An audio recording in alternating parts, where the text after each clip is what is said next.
बिहार विधानसभा की दूसरे चरण की 94 सीटों के लिए प्रचार थमा। 3 नवंबर को राज्य के 17 जिलों में होगा मतदान।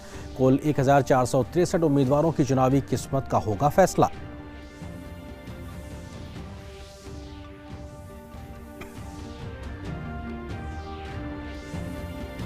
प्रधानमंत्री मोदी ने बिहार विधानसभा के तीसरे चरण की सीटों पर किया चुनावी प्रचार। बगहा, समस्तीपुर, मोतिहारी सहित छपरा में की चुनावी रैलियां। महागठबंधन पर परिवारवाद को लेकर कसा तंज, कहा डबल युवराजों की कवायद सिर्फ सिंहासन बचाने तक ही सीमित। आरजेडी सहित महागठबंधन ने भी किया प्रचार।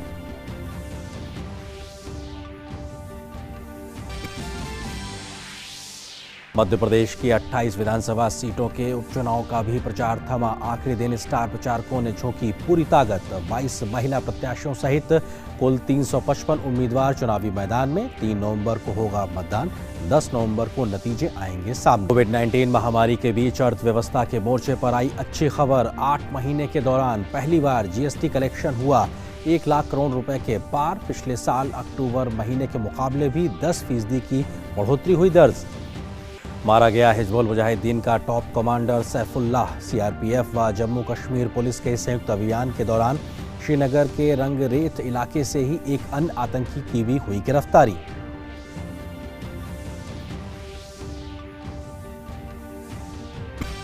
निकिता हत्याकांड मामले में महापंचायत के बाद प्रदर्शनकारियों ने लगाया जाम की तोड़फोड़। फरीदाबाद पुलिस ने भीड़ को काबू करने के लिए किया हल्का बल प्रयोग।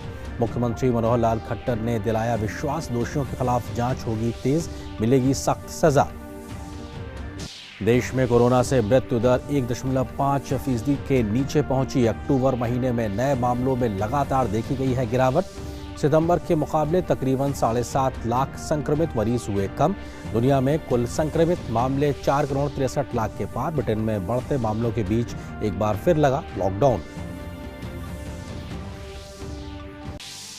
अमेरिका में राष्ट्रपति चुनाव के लिए 3 नवंबर को होगा अंतिम मतदान। अब तक 9 करोड़ अमेरिकी कर चुके हैं मताधिकार का प्रयोग। ट्रंप और बाइडेन के बीच कोविड-19 को लेकर घमासान जारी।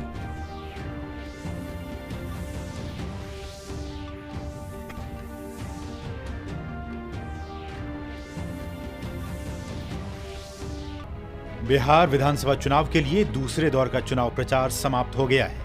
रविवार शाम को चुनाव प्रचार समाप्त होने से पहले सभी दलों के नेताओं ने पूरे राज्य में जमकर प्रचार किया।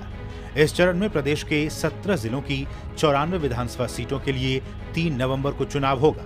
इस चरण में कुल 1463 उम्मीदवार चुनावी मैदान में हैं। इनमें 1316 पुरुष, 146 महिला और एक थर्ड जेंडर की प्रत्याशी शामिल हैं।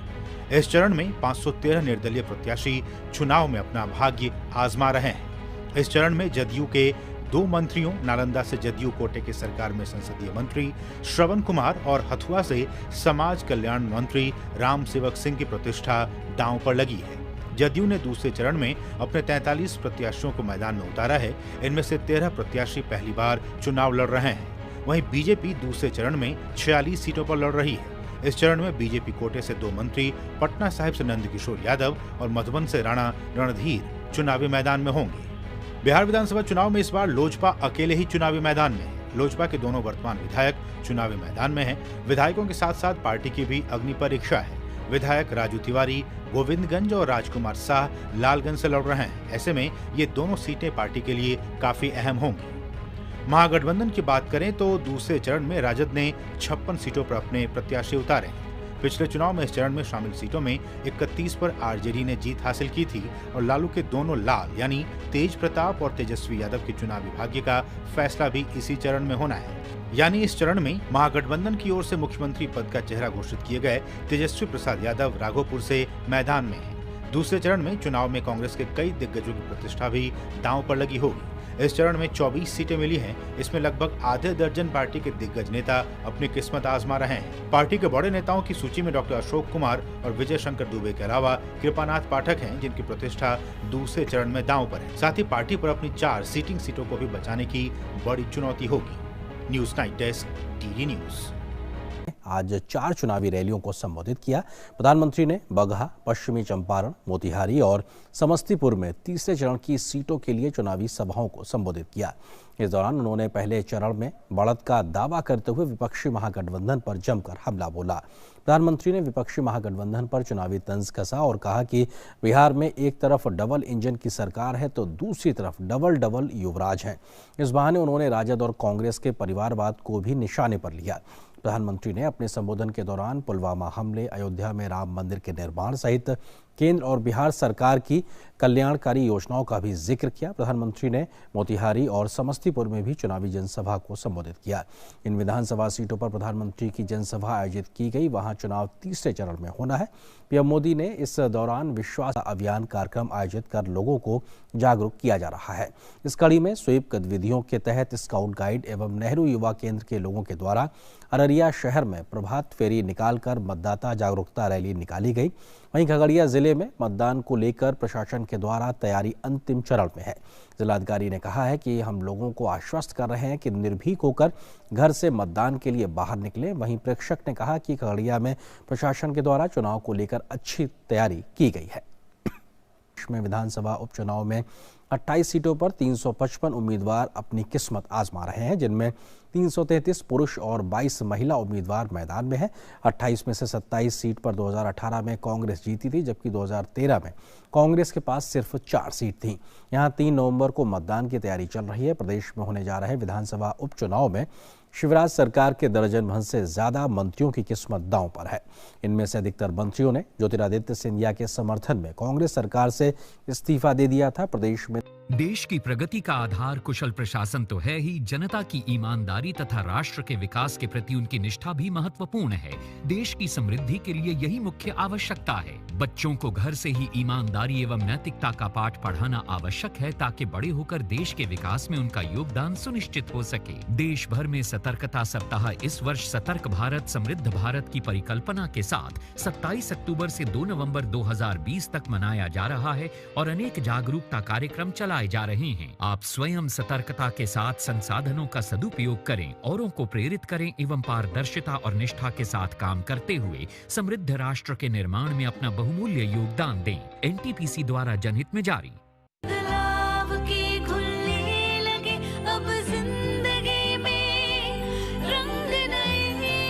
हम जहां पीएनबी वहां।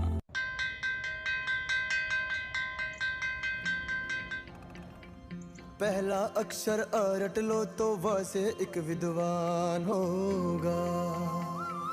पक्की होगी बुनियादें तो ह से हिंदुस्तान होगा। पहले करो शुरुआत करो तो पक्की बात करो। वंडर सीमेंट, एक परफेक्ट शुरुआत। भारत पोलियो मुक्त है, पर दुनिया नहीं। ये वायरस दोबारा देश के अंदर प्रवेश कर सकता है। इसलिए जन्म से लेकर के 5 साल तक हर बार अपने बच्चे को पोलियो की खुराक दिलवाई। राष्ट्रीय पोलियो चक्र 1 नवंबर 2020। 2 बूंद। प्रशासन तो है ही, जनता की ईमानदारी तथा राष्ट्र के विकास के प्रति उनकी निष्ठा भी महत्वपूर्ण है।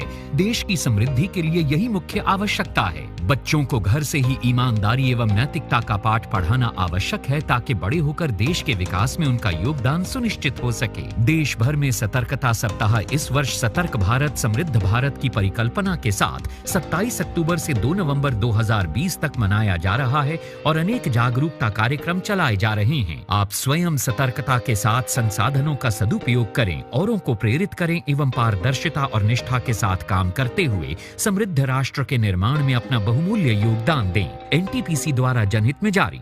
Come on boys, let's go practice। अरे रुक यार, मेरे बैंक अकाउंट में गलत एंट्री का प्रॉब्लम हो गया है। तो बैंक को कंप्लेन करना। बैंक को लिखे 1 महीना हो गया है, बट वो गूगली पे गूगली डाले जा रहा है। तो आरबीआई के बैंकिंग लोकपाल को इन्फॉर्म करो। रुक, मैं समझाता हूँ। जैसे क्रिकेट में 3rd अंपायर, वैसे ही आरबीआई का बैंकिंग ओम्बुड्समैन। आरबीआई कहता है अगर बैंक आपकी कंप्लेंट को 1 महीने में नहीं सुलझाता तो आप आरबीआई के कंप्लेंट मैनेजमेंट सिस्टम पर ऑनलाइन कंप्लेंट कर सकते हैं। ये आरबीआई का आसान तरीका है आपकी कंप्लेंट सुलझाने का, और वो भी फ्री। आरबीआई कहता है जानकार बनिए, सतर्क रहिए।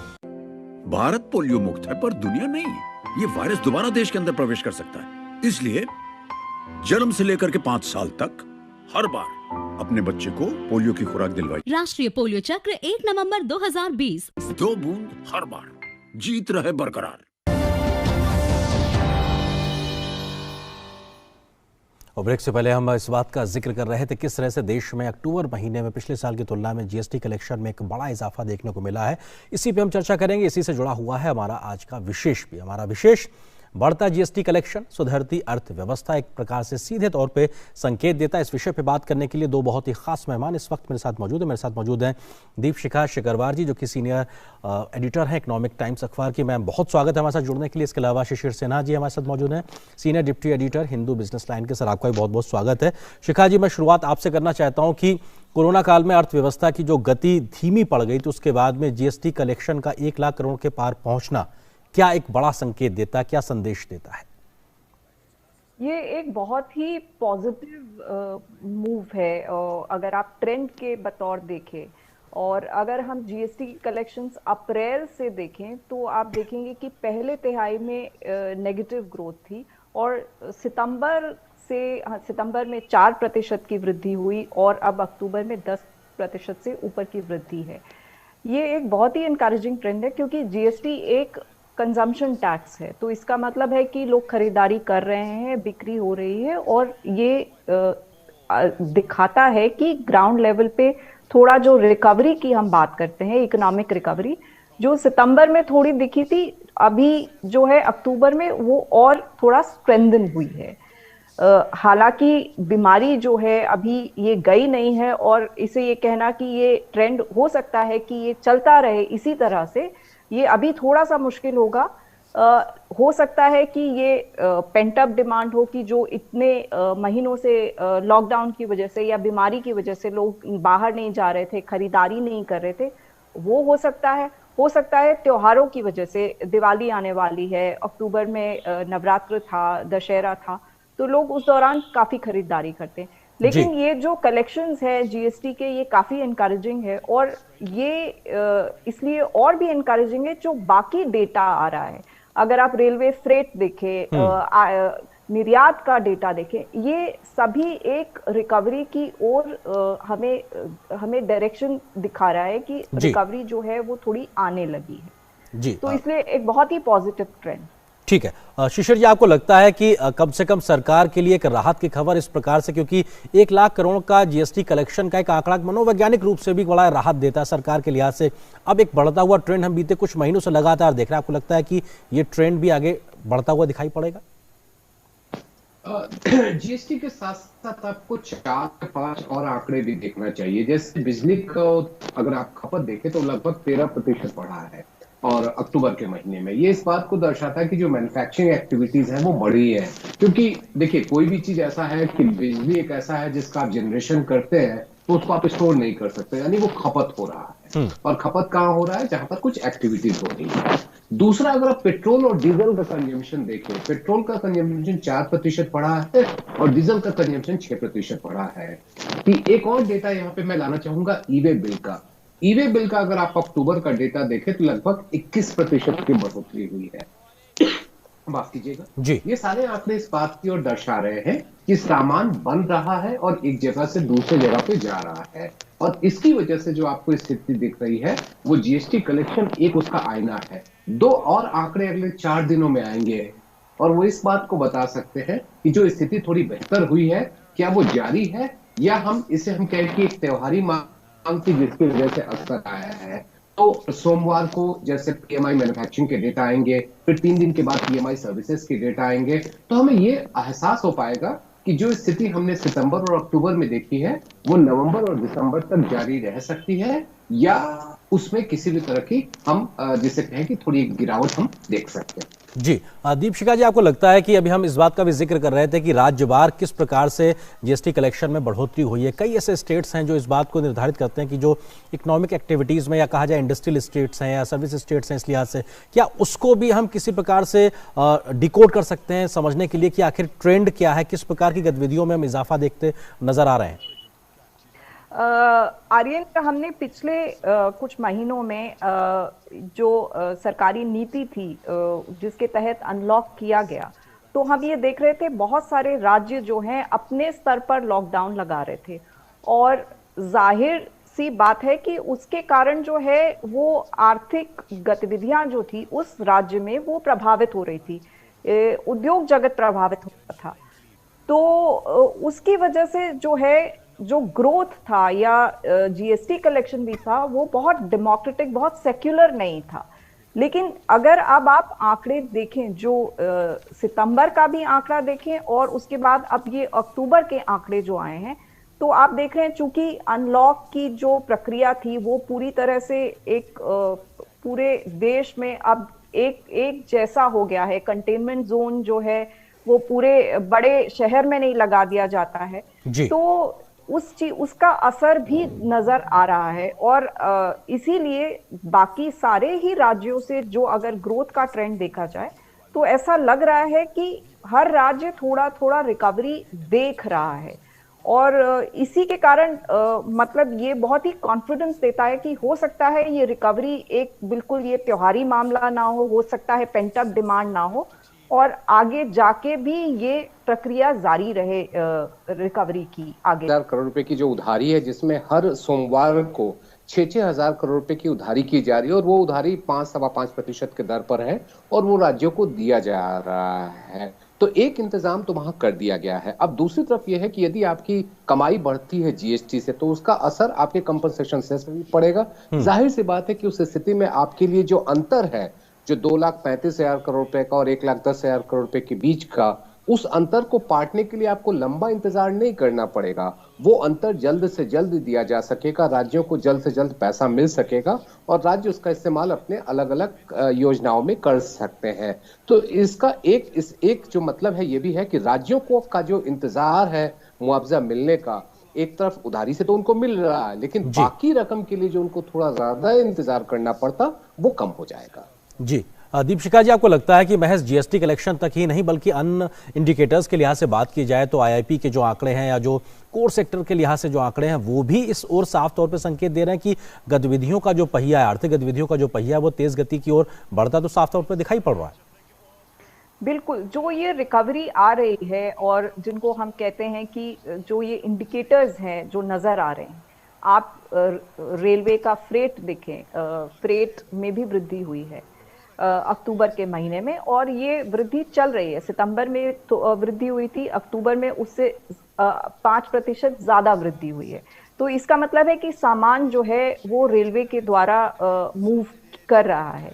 अगर आप ऑटोमोबाइल सेक्टर देखें उसमें भी वृद्धि हुई है। कोर सेक्टर के जो आंकड़े आए थे सितंबर के वो भी बहुत अच्छे आए थे। वो दिखा रहा था कि जितने ये कोर सेक्टर्स हैं उनमें वृद्धि हो रही है। तो ये एक ऐसा लगता है कि जो शुरुआती दौर में जो रिकवरी थी, जो जिसको हम कहते हैं बहुत पैची, जो बहुत ही इक्का दुक्का कुछ क्षेत्रों में नजर आ रही थी कि इलेक्ट्रॉनिक्स जो है वो लोग खरीद रहे थे, लैपटॉप, मोबाइल फोन, अब थोड़ा सा ये वाइड स्प्रेड दिख रही है। और इसका कारण ये भी हो सकता है कि रूरल इकोनॉमी बहुत स्ट्रांग है, उसकी वजह से आप देख रहे हैं कि ट्रैक्टर की खरीदारी बढ़ रही है। और बाकी एफएमसीजी तो लॉकडाउन के दौरान इतना इम्पैक्ट नहीं हुआ था लेकिन वो भी अब और बेहतर कर पा रहा है। ऑटोमोबाइल सेक्टर ने जो अक्टूबर का महीना है उसमें आप गाड़ियों के बिकने के आंकड़े देख लें तो बहुत बढ़िया उसमें वृद्धि हुई है। मारुति 19% के करीब ग्रोथ देखी गई है गाड़ियों की बिक्री में। तो ये ऐसा लग रहा है कि थोड़ा जो रिकवरी है अब ये थोड़ा वाइड स्प्रेड हो रही है। हालांकि पूरी तरह से वाइड स्प्रेड नहीं है क्योंकि एक बहुत बड़ा क्षेत्र जो है इकोनॉमी का सर्विसेज सेक्टर वो अभी भी बहुत ज्यादा इम्पैक्टेड है।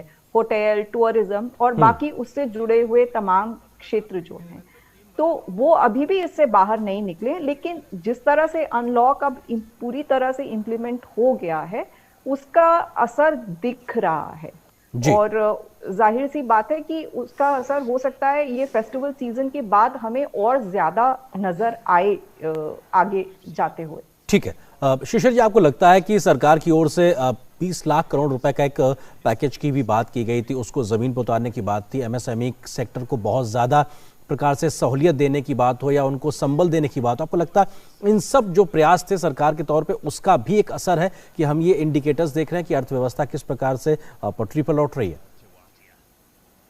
देखिए, एमएसएमई की बात करेंगे, लगभग 6.5 करोड़ हमारे यहाँ एमएसएमई यूनिट है। लगभग उसमें 11 करोड़ लोगों को रोजगार मिला हुआ है। या ये संख्या अब कम भी हो सकती है, क्योंकि लॉकडाउन के दरमियान और उसके बाद में हमने उसमें कुछ छटनी भी होते हुए देखी है। तो मान लीजिए कि वो संख्या 8-9 करोड़ भी हो जाए। लेकिन हमने अगर सीएमआई के डेटा देखें, जो कि अनएम्प्लॉयमेंट का इंडेक्स बताता है, जो किसी समय में 24% पर था, वो अब घट करके 8% पर आ गया है शहरी इलाकों में।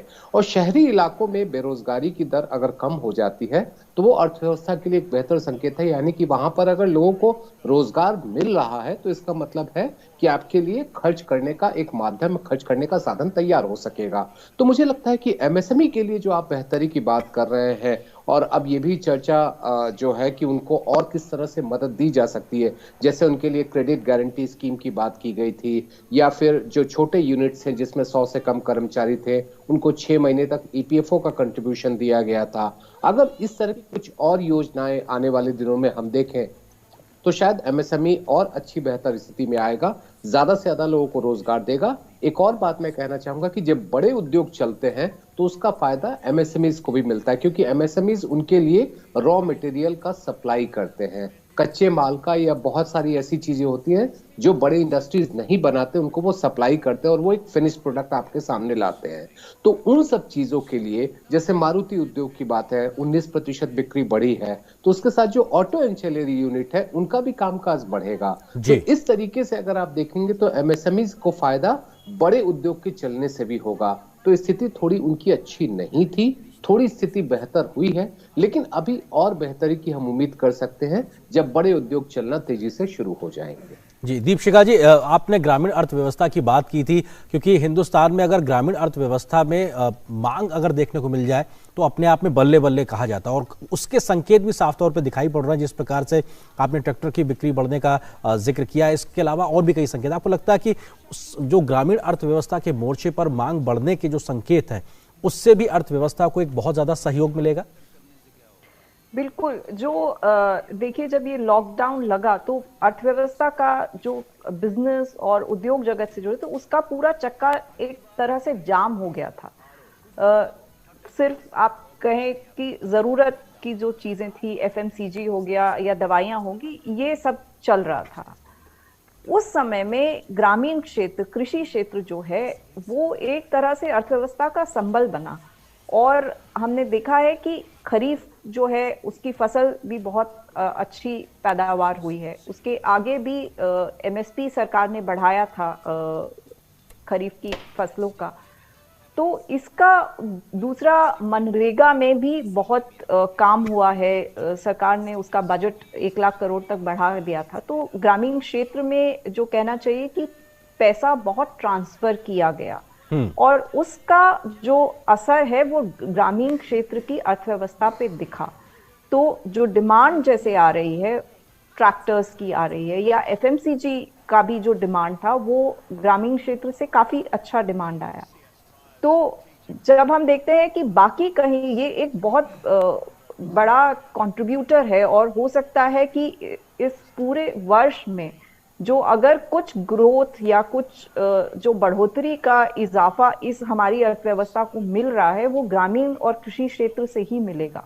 क्योंकि बिजनेस जगत जो है अभी थोड़ा सा पटरी पे आ रहा है, उसको आने में थोड़ा वक्त लगेगा। सर्विस क्षेत्र जो है, जो हमारी जीडीपी का एक बहुत बड़ा हिस्सा है, वो तो अभी भी बहुत संकट में है, तो वो उतना कंट्रीब्यूट नहीं कर पाएगा। तो जितना कंट्रीब्यूशन आ रहा है वो कृषि क्षेत्र और ग्रामीण क्षेत्र से ही आ रहा है। जी, शिशिर जी, एक फाइनल कमेंट आपसे लेना चाहूंगा। प्रधानमंत्री ने भी कुछ दिन पहले इस बात का फिर से विश्वास व्यक्त किया कि 5 ट्रिलियन इकोनॉमी का बनने का जो हम एक लक्ष्य लेकर चल रहे हैं, वो क्षमताएं अभी भी भारत में मौजूद है, वो संभावनाएं अभी भी मौजूद है। ये विश्वास भी अपने आप में कुछ दिखाता है कि हाँ, अर्थव्यवस्था को किस तेजी से आगे ले जाने की जरूरत, उस पर काम सरकार के स्तर पर हो भी रहा है।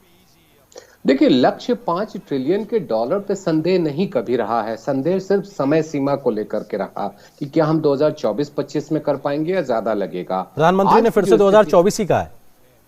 नहीं, उन्होंने बिल्कुल कहा है और उनका हमें सम्मान करना चाहिए। लेकिन एक अगर आप अभी की स्थिति देखिए तो जो आंकड़े हैं वो अभी बता रहे कि इसमें थोड़ा सा वक्त लगेगा। तो शायद प्रधानमंत्री एक आत्मविश्वास दिलाने के लिए, एक लोगों के अंदर भरोसा और मजबूत करने के लिए, उनके अंदर एक जिसको कहते हैं ना उत्साह का माहौल बनाने के लिए जरूर कह रहे हैं। लेकिन जमीनी हकीकत यह है कि थोड़ा सा आपको इंतजार करना पड़ेगा, क्योंकि आंकड़े जो है वो आपके लिए अभी उसके लिए बहुत ज्यादा सबूत नहीं दे पा रहे, उसका सपोर्ट नहीं कर पा रहे। जी फिलहाल वक्त इतना ही। आप दोनों ही मेहमानों को बहुत बहुत शुक्रिया। लेकिन जो संकेत दिखाई पड़ रहे हैं उससे निश्चित तौर से भरोसा होता है कि हाँ, जो अर्थव्यवस्था को एक रफ्तार की धीमी हुई थी अब तेज गति से आगे बढ़ती दिखाई पड़े। दीपशिखा जी बहुत शुक्रिया हमारे साथ जुड़ने के लिए। शिशिर जी आपका भी बहुत बहुत शुक्रिया हमारे साथ जुड़ने इस विषय पे। की प्रगति का आधार कुशल प्रशासन तो है ही, जनता की ईमानदारी तथा राष्ट्र के विकास के प्रति उनकी निष्ठा भी महत्वपूर्ण है। देश की समृद्धि के लिए यही मुख्य आवश्यकता है। बच्चों को घर से ही ईमानदारी एवं नैतिकता का पाठ पढ़ाना आवश्यक है ताकि बड़े होकर देश के विकास में उनका योगदान सुनिश्चित हो सके। देश भर में सतर्कता सप्ताह इस वर्ष सतर्क भारत समृद्ध भारत की परिकल्पना के साथ 27 अक्टूबर से 2 नवंबर 2020 तक मनाया जा रहा है और अनेक जागरूकता कार्यक्रम चलाए जा रहे हैं। आप स्वयं सतर्कता के साथ संसाधनों का सदुपयोग करें, औरों को प्रेरित करें एवं पारदर्शिता और निष्ठा के साथ काम करते हुए समृद्ध राष्ट्र के निर्माण में अपना बहुमूल्य योगदान दें। एनटीपीसी द्वारा जनहित में जारी।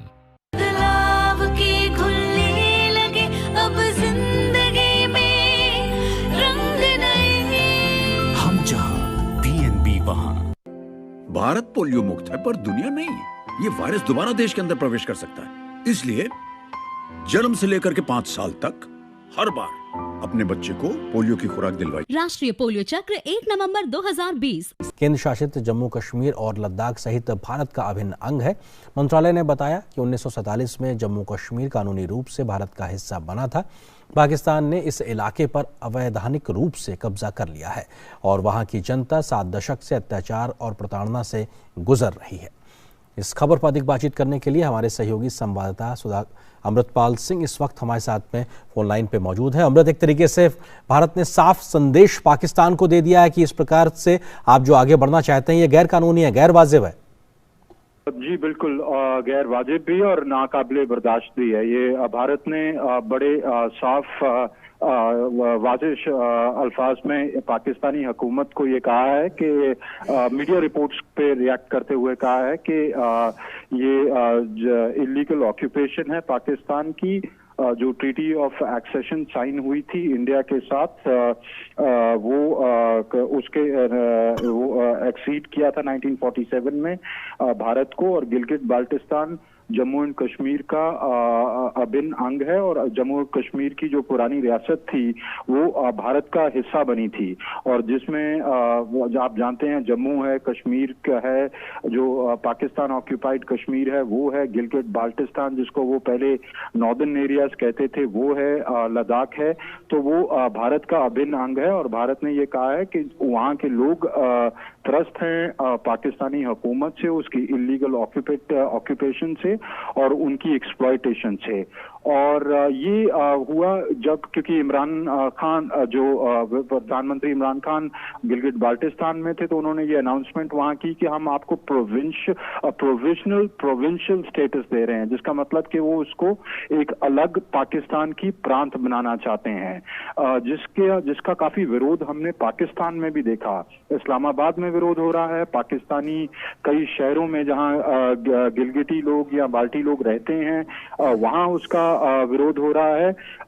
अगर आप याद करें तो मुजफ्फराबाद में जो पाकिस्तान के गैर कानूनी कब्जे में है वहां पर इस बात को लेके विरोध हुआ था कुछ दिन पहले।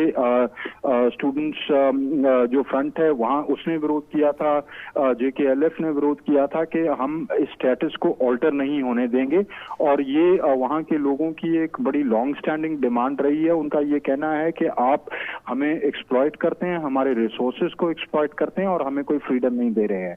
तो भारत का पक्ष तो आपने पढ़ दिया, मैंने भी बता दिया, पर पाकिस्तान में अपने जो वहाँ के कश्मीरी हैं, वहाँ के बाल्टी हैं, वहाँ जो उनके कब्जे में जो टेरिटरीज हैं, वहाँ के जो बाशिंदे हैं और वहाँ के जो शहरी हैं वो भी इसका पुरजोर विरोध कर रहे हैं और इसके खिलाफ काफी आक्रोश है। जी, तो पाकिस्तान में उनके इस फैसले के खिलाफ पाकिस्तान के लोग ही मुखालफत कर रहे हैं, ये भी अपने आप में एक सच है, लेकिन इस सच को पाकिस्तान बाहर आने देना नहीं चाहता है, क्योंकि उसके लोग ही इस बात का विरोध कर रहे हैं जो फैसला वहां पर लेने की बात की जा रही है। शुक्रिया अमृतपाल सिंह इस विषय पर हमारे साथ में जुड़ने के लिए, इस विषय पर बातचीत करने के लिए। कश्मीर के पुलिस महानिरीक्षक ने इसकी पुष्टि करते हुए बताया कि मध्य कश्मीर स्थित श्रीनगर में मुठभेड़ के दौरान ये कामयाबी हाथ लगी है। श्रीनगर के पुराने हवाई क्षेत्र के पास रंगरेत में आतंकवादियों की मौजूदगी के बारे में सूचना मिली थी, जिसके आधार पर सुरक्षा बलों ने उनको घेरने के लिए सर्च ऑपरेशन चलाया। इसी मुठभेड़ में सुरक्षा बलों ने एक आतंकी को गिरफ्तार भी किया है। पुलिस को इत्तला मिली थी कल रात में इस घर में साउथ कश्मीर से एचएम का कमांडर डॉक्टर जिसको सैफुल्लाह बोलते हैं आया हुआ है। उसके बाद पुलिस सीआरपी आके कॉर्डन करते ही फायरिंग शुरू हो गया। बाद में आर्मी भी ज्वाइन कर ली। इनकाउंटर में एक टेररिस्ट मारा गया। हमारे सोर्स के हिसाब से ये लगभग 95% डॉक्टर सैफुल्लाह ही है। अभी बॉडी हम लोग बाहर निकाले हैं, उनके फैमिली को मिला के दिखा देंगे और आइडेंटिफाई हो जाएगा और बता देंगे आप लोग। आप ये मानिए कि एचएम का चीफ कमांडर है डॉक्टर रियाज नाकी के बाद, जो मरने के बाद जो रियाज नाकी जो मारा गया था मई में, उसके बाद ये पोस्ट लिया था एचएम चीफ का। हरियाणा के बल्लभगढ़ में रविवार को भीड़ ने फरीदाबाद बल्लभगढ़ हाईवे को जाम कर दिया। ये लोग निकिता तोमर हत्याकांड में दोषियों को जल्द से जल्द फांसी की सजा देने की मांग कर रहे थे। इस मामले को लेकर बुलाई गई महापंचायत के बाद अव्यवस्थित भीड़ बेकाबू हो गई। पुलिस ने भीड़ को तितर-बितर करने के लिए हल्का बल प्रयोग भी किया। एक महापंचायत का आयोजन दशहरा ग्राउंड में किया गया था। उसके बाद कुछ शरारती बच्चे गली में से भी और कुछ पंचायत में से आकर के रोड की तरफ आ गए और रोड पे जाकर के उन्होंने हाईवे को ब्लॉक करने का प्रयास किया। समय रहते पुलिस व्यवस्था पहले लगी हुई थी और उनको वहां से खदेड़ दिया गया। कोई परमिशन आयोजकों के द्वारा मेरी जानकारी में नहीं ली गई। मुख्यमंत्री मनोहर लाल खट्टर ने कहा कि मामला महिला की हत्या से जुड़ा हुआ है, इसलिए केंद्र के साथ साथ राज्य सरकार भी इसे गंभीरता से ले रही है। उन्होंने भरोसा दिलाया कि सरकार कानूनी प्रावधानों पर विचार कर रही है ताकि दोषी बच न सके और किसी निर्दोष को सजा न हो। एक ऐसी घटना हुई है जिसकी जितनी निंदा की जाए उतनी कम है, क्योंकि ये विषय लव जिहाद के साथ जोड़ करके देखा जा रहा है। लव जिहाद वाला विषय भी इसके ऊपर बाकायदा विचार चल रहा है और केंद्रीय स्तर पर भी और प्रदेश स्तर पर भी हम इसको बहुत गंभीरता से ले रहे हैं और इस प्रकार की घटनाएं इन चीज की पुनरावृत्ति न हो, कानूनी सलाह भी ली जा रही है और उसमें किसी निर्दोष को उसके अंदर कभी ना उसको झेलना पड़े, लेकिन जो दोषी है कोई बच ना सके। बीते सोमवार बीकॉम अंतिम वर्ष की छात्रा निकिता तोमर की फरीदाबाद में ही गोली मारकर हत्या कर दी थी।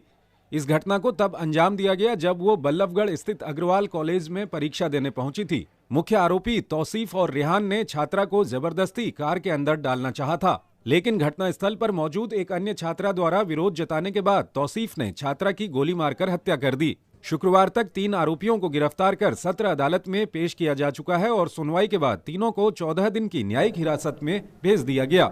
वहीं राज्य सरकार द्वारा गठित एसआईटी ने शनिवार को मामले में पीड़िता के परिजनों से पूछताछ की। साथ ही हरियाणा सरकार ने दोषियों को जल्द से जल्द सजा दिलवाने के लिए मामले को फास्ट ट्रैक कोर्ट में चलाने का फैसला किया है। News night desk, DD news. की प्रगति का आधार कुशल प्रशासन तो है ही, जनता की ईमानदारी तथा राष्ट्र के विकास के प्रति उनकी निष्ठा भी महत्वपूर्ण है। देश की समृद्धि के लिए यही मुख्य आवश्यकता है। बच्चों को घर से ही ईमानदारी एवं नैतिकता का पाठ पढ़ाना आवश्यक है ताकि बड़े होकर देश के विकास में उनका योगदान सुनिश्चित हो सके। देश भर में सतर्कता सप्ताह इस वर्ष सतर्क भारत समृद्ध भारत की परिकल्पना के साथ 27 अक्टूबर से 2 नवंबर 2020 तक मनाया जा रहा है और अनेक जागरूकता कार्यक्रम चलाए जा रहे हैं। आप स्वयं सतर्कता के साथ संसाधनों का सदुपयोग करें, औरों को प्रेरित करें एवं पारदर्शिता और निष्ठा के साथ काम करते हुए समृद्ध राष्ट्र के निर्माण में अपना बहुमूल्य योगदान दें। एनटीपीसी द्वारा जनहित में जारी।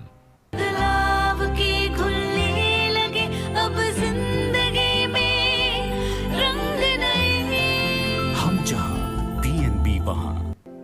भारत पोलियो मुक्त है पर दुनिया नहीं। ये वायरस दोबारा देश के अंदर प्रवेश कर सकता है, इसलिए जन्म से लेकर के 5 साल तक हर बार अपने बच्चे को पोलियो की खुराक दिलवाई। राष्ट्रीय पोलियो चक्र 1 नवंबर। देश में कोरोना की स्थिति में लगातार सुधार हो रहा है। स्वास्थ्य और परिवार कल्याण मंत्रालय ने कहा कि देश में करीब 3 महीनों बाद कोरोना वायरस के सक्रिय मामले लगातार तीसरे दिन 6 लाख से कम हैं। देश में लगातार 8वें दिन कोरोना के 50,000 से कम नए मामले सामने आए हैं। देश की कोरोना रिकवरी दर भी तेजी से बढ़ रही है। राष्ट्रीय रिकवरी रेट बढ़कर 91.54% हो गई है। देश में कोरोना वायरस के सक्रिय मामले कुल संक्रमित मामलों के 6.97% हैं। सबसे बड़ी बात है कि भारत में कोरोना की मृत्यु दर गिरकर 1.49% रह गई है। भारत में पिछले 24 घंटों में कोविड-19 के 46,964 नए मामले आने के बाद कुल पॉजिटिव मामलों की संख्या 81,84,083 हुई है। 470 नई मौतों के बाद कुल मौतों की संख्या 1,22,111 हुई। देश में कोरोना वायरस के सक्रिय मामलों की संख्या 5,70,458 और ठीक मामलों की संख्या 74,91,513 है। देश में कोरोना वायरस पर अंकुश लगाने के लिए बड़े पैमाने पर टेस्ट किए जा रहे हैं। कल देश भर में 10,91,000 से ज्यादा टेस्ट किए गए हैं। दिल्ली में एक बार फिर कोरोना वायरस के मामले तेजी से बढ़ रहे हैं। बीते 4 दिनों से रोजाना कोरोना केस 5,000 का आंकड़ा पार कर गया है। इस पर दिल्ली के स्वास्थ्य मंत्री सत्येंद्र जैन ने कहा कि आंकड़ा इसलिए बढ़ रहा है क्योंकि 15 दिन से हम एग्रेसिव कॉन्टैक्ट ट्रेसिंग कर रहे हैं। पहले पॉजिटिव आने वालों के 5-6 कॉन्टैक्ट्स को ट्रेस किया जाता था, अब इसे 15 से ऊपर तक कर दिया गया है, इसलिए नंबर बढ़ा हुआ लग रहा है।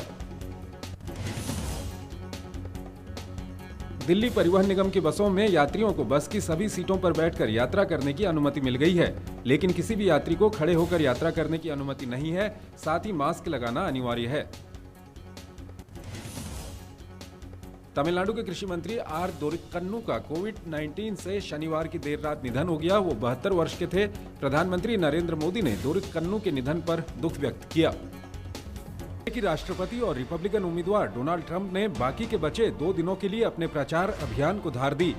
वहीं डेमोक्रेट उम्मीदवार जो बाइडेन ने अमेरिका में कोरोना संक्रमण के बढ़ते मामलों को देखते हुए ट्रंप को निशाने पर लिया। हम संक्रमण को जल्द खत्म कर देंगे। चीन से पैदा हुई समस्या को एक बार नहीं, हमेशा के लिए खत्म कर देंगे। हम सभी चाहते हैं कि स्थिति सामान्य हो। बिडेन टीके को लाने में देर करेंगे और अमेरिकी लोगों पर लॉकडाउन लगाएंगे। उनके पास कोई समाधान नहीं है।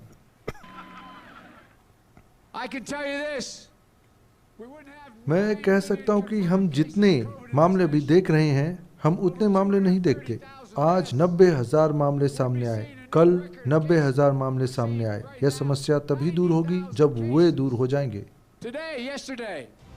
इस बीच अमेरिका में शनिवार को पहले मतदान करने के अधिकार के तहत 9 करोड़ लोगों ने हिस्सा लिया है। विशेषज्ञों का कहना है कि मंगलवार को होने वाले मतदान से पूर्व इतनी बड़ी संख्या में मतदाताओं का वोटिंग में हिस्सा लेना बताता है कि वो अपने स्वास्थ्य को लेकर बड़े सचेत हैं। ओपिनियन पोल की माने तो डोनाल्ड ट्रंप अपने प्रतिद्वंद्वी जो बाइडेन से पीछे हैं, लेकिन अंतिम मुहर राज्यों को लगानी है। मतदाताओं का कहना है कि कोरोना संक्रमण उनके लिए मुख्य चिंता का विषय है।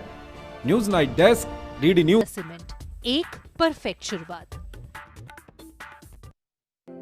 भारत पोलियो मुक्त है, पर दुनिया नहीं। ये वायरस दोबारा देश के अंदर प्रवेश कर सकता है। इसलिए जन्म से लेकर के 5 साल तक हर बार अपने बच्चे को पोलियो की खुराक दिलवाई। राष्ट्रीय पोलियो चक्र 1 नवंबर 2020। 2 बूंद हर बार, जीत रहे बरकरार।